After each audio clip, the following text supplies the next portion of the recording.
Hello, नमस्कार दोस्तों। आप लोग का प्रज्ञा कैंपस में राधे राधे, जय श्री राम। आप लोग का प्रज्ञा कैंपस में स्वागत है। आज आप चैनल पर नए हैं तो अपने चैनल सब्सक्राइब कर लें।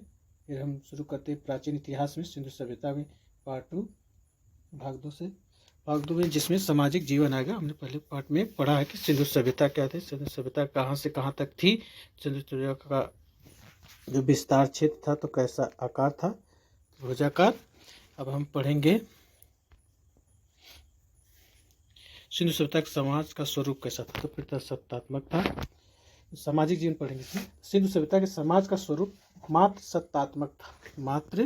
सत्तात्मक था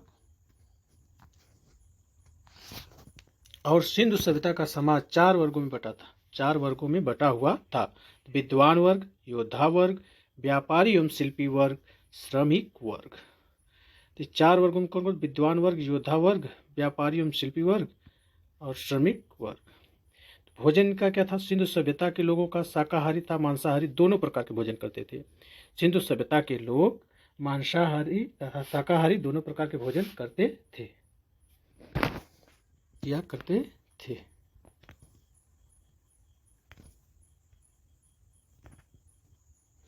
तो सिंधु सभ्यता के लोग देखो समाधान प्रणाली थी। अब सामाजिक जीवन और समाज जो था उनका जो खाते थे भोजन, उसके बाद शाकाहारी मांसाहारी दोनों प्रकार का था। फिर समाधान प्रणाली थी। सिंधु सभ्यता के लोग अपने मृतकों को 3 प्रकार से अंतिम संस्कार करते थे। पूर्ण समाधान, मृतकों को कब्र में दफनाने की परंपरा थी। आंशिक समाधान और दाह संस्कार।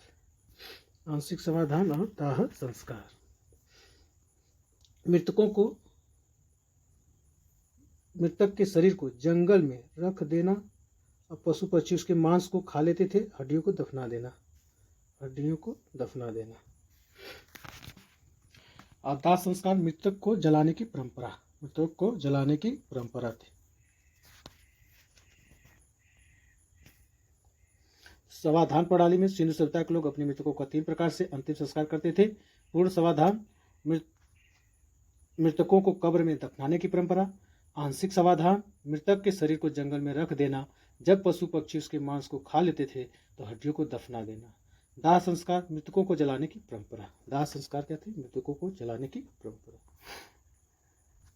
यहाँ से क्वेश्चन बनेगा, तो क्या सिंधु सभ्यता के लोग समाधान प्रणाली थी? सब क्या अपने मृतकों को क्या करते? पूर्ण समाधान करते थे कि आंशिक समाधान या दाह संस्कार? इनमें से कोई नहीं, तो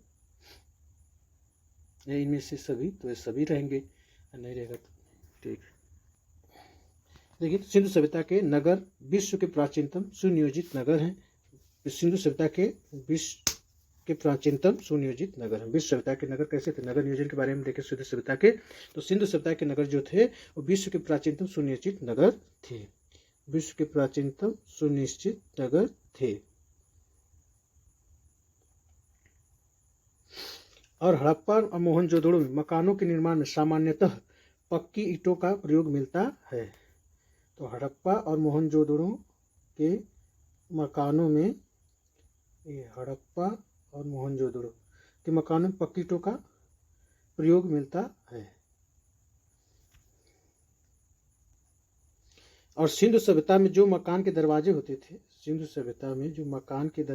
थे वो मुख्यतः सड़क की ओर न खुल के पीछे गलियों की ओर खुलते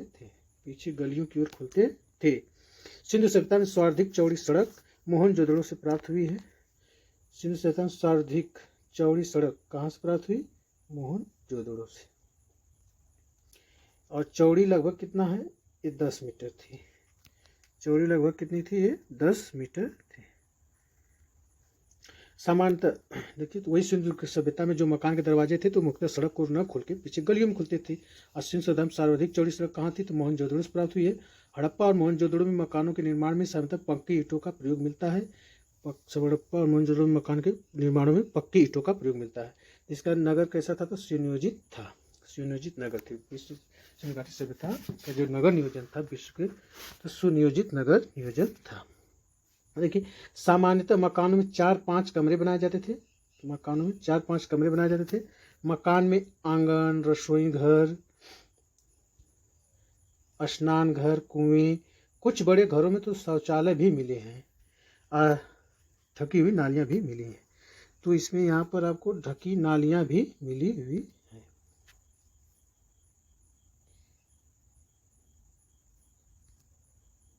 ढकी हुई नालियां भी मिली हैं।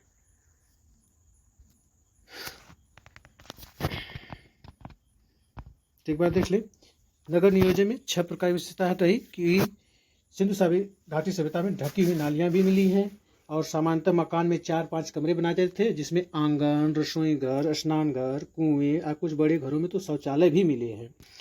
और सिंधु घाटी सभ्यता में सर्वाधिक चौड़ी सड़क मोहनजोदड़ो से प्राप्त हुई है, जिसकी चौड़ाई लगभग 10 मीटर थी।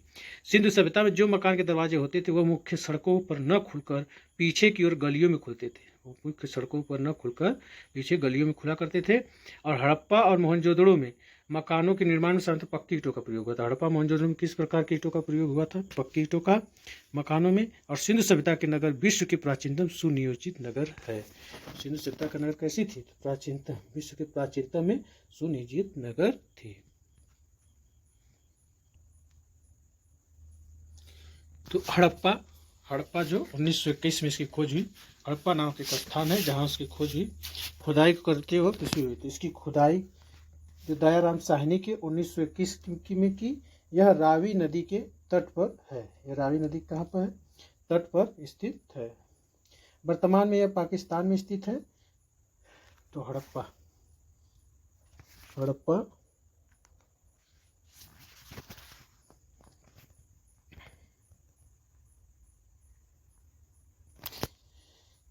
इसकी खुदाई दयाराम साहनी ने 1921 में की। यह रावी नदी तट पर है। वर्तमान में पाकिस्तान में स्थित है।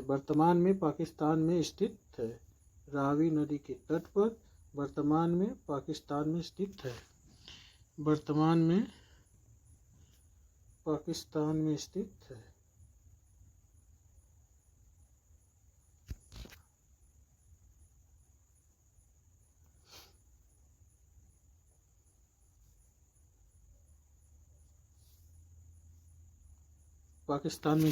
है। यहाँ से निम्नलिखित वस्तुएं मिली हैं। हड़प्पा 1921 में, इसकी खुदाई दयाराम साहनी ने कब की? 1921 में की। कहाँ पे है? रावी नदी तट पर है, जो वर्तमान में पाकिस्तान में स्थित है। तो हड़प्पा कहाँ है? पाकिस्तान में इस समय है, रावी नदी के तट पर है। पूछता है क्वेश्चन एग्जाम में। फिर यहाँ से देखिए निम्नलिखित वस्तुएं, कौन कौन सी वस्तुएं मिली हैं हड़प्पा में, ये भी पूछता है। तो श्रमिक आवास मिला है। पहला क्या मिला? श्रमिक आवास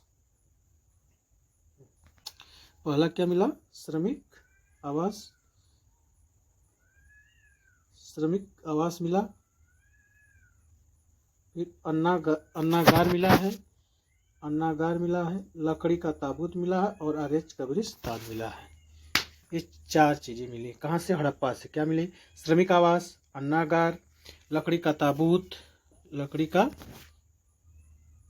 मिला है।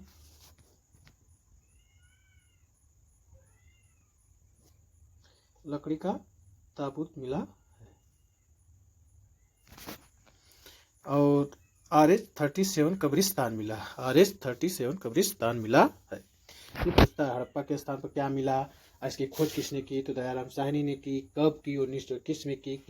कहाँ पर स्थित है? तो रावी नदी के तट पर। अब इस वर्तमान में कहाँ? पाकिस्तान में स्थित है। यहाँ पर क्या क्या मिले थे? तो श्रमिक आवास कहाँ मिला था? हड़प्पा में मिला। अन्नागार कहाँ मिला था? हड़प्पा में मिला। लकड़ी का ताबूत कहाँ मिला था? तो हड़प्पा में मिला था। RH-37 कब्रिस्तान तो भी हड़प्पा में। ये 4 जो वहाँ से मिली हुई थी।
इसकी खुदाई दयाराम साहनी ने 1921 में की थी और रावी नदी तट पर स्थित है, वर्तमान पाकिस्तान में स्थित है।